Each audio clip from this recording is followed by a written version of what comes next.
Welcome back to English Hero, and as promised, we are going to continue discussing the classifications of pronouns. Now we're done with the third classification, which is the compound personal pronouns.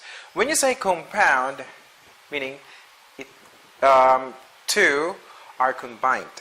Okay, two nouns or two pronouns are combined.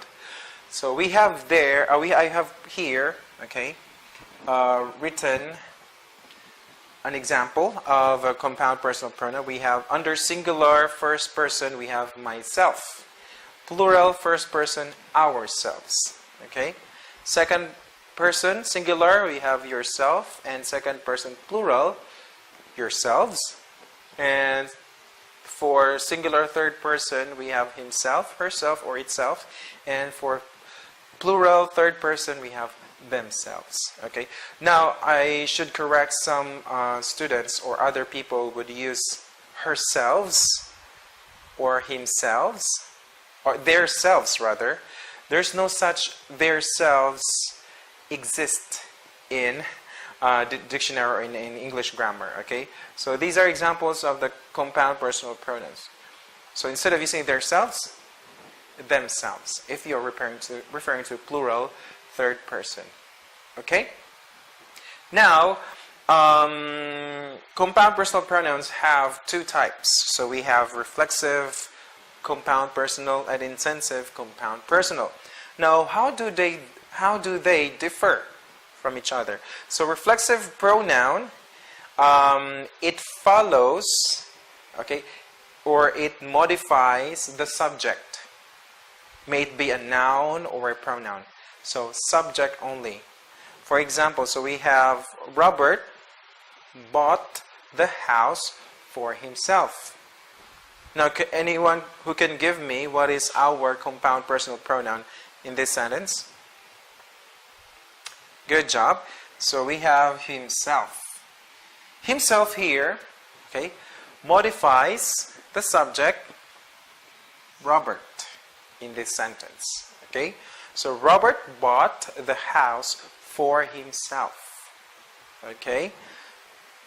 For intensive, let's base our how can I say?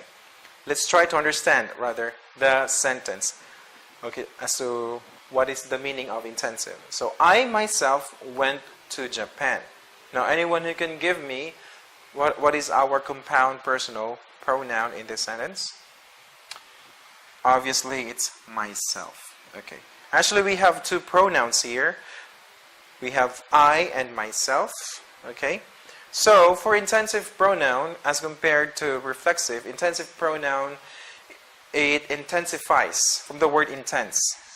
It gives emphasis or it intensifies the subject only. Okay. For example, I myself. So the difference, actually the main difference of intensive to reflexive is that the compound personal pronoun is followed right after the subject.